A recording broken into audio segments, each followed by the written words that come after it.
Bible உருவானது வரலாறு தெரியுமா? கிறிஸ்தவர்களின் புனித நூலான பைபிள் எவ்வாறு தோன்றியது என்பது பற்றிய சுவையான வரலாறு. இறைவனின் நேரடி தொடர்பு அருந்துவிட்டபோது அவர் தேவதூதர்கள் மூலமாக நம்முடன் தொடர்பு கொண்டார். அவ்வாறு எழுதப்பட்ட வேதாகமத்தை பல்வேறு காலகட்டங்களில் பல்வேறு துறைகளை சார்ந்த மனிதர்கள் பரிசுத்த ஆவியினால் ஏவப்பட்டு எழுதினார்கள். வேதாகமத்தை வேதவல்லுனர்கள் பழைய ஏற்பாடு புதிய ஏற்பாடு என இரண்டாக பிரித்துள்ளனர். பழைய ஏற்பாட்டின் காலம். பழைய ஏற்பாட்டில் சிறிதும் பெரிதுமாக 39 புத்தகங்கள் உள்ளன. முதன்முதலாக எழுதப்பட்ட புத்தகம் யோபு. இது கிமு 2150 இல் எழுதப்பட்டது. மற்ற 38 புத்தகங்களும் கிமு 1500 முதல் கிமு 400 வரை எழுதப்பட்டது. பழைய ஏற்பாட்டை பிரமாணம் தீர்க்கதரிசனம் வேத எழுத்துக்கள் என்று 3 வகையாக பிரித்துள்ளனர்.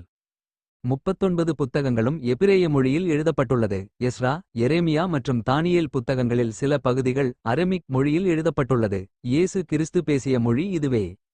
ஆசிரியர்கள் ஆமோஸ் போன்று கூலி வேலை செய்பவர் முதல் தாவீது போன்ற அரசர்கள் வரை பல குணங்களுடைய பல தொழில்களில் ஈடுபட்ட தேவனுடைய பிள்ளைகள் தேவ ஆவியால் ஏவப்பட்டு எழுதினார்கள். 10 கற்பனைகளை மட்டும் தமது சொந்த விரலினால் கடவுள் எழுதினார். ஆண்டவர் வசனம் தந்தார்.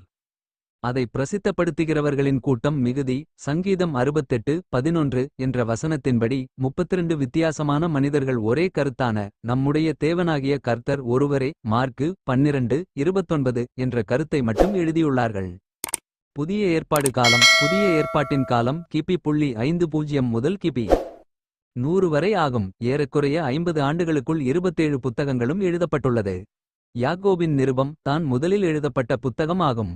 புதிய ஏற்பாட்டை சுவிசேஷங்கள் நிருபங்கள் தீர்க்க தரிசனங்கள் என்று 3 வகையாக பிரித்துள்ளனர். இயேசு கிறிஸ்து அரமிக் மொழியில் பேசினாலும் புதிய ஏற்பாடு முழுவதும் கிரேக்க மொழியில்தான் எழுதப்பட்டது. இயேசு கிறிஸ்துவின் சீடர்கள் வைத்தியர் கூடாரத் தொழிலாளி போன்ற பல பணிகளில் ஈடுபட்ட 8 வேத அறிஞர்கள் புதிய ஏற்பாட்டை எழுதினார்கள். இப்போது எழுத்து வடிவம் உள்ள எல்லா மொழிகளிலும் மொழிபெயர்க்கப்பட்டு அதிக மொழிகளில் அதிக எண்ணிக்கையில் வெளியிடப்படும் புத்தகம் பரிசுத்த வேதாகமமே ஆகும்.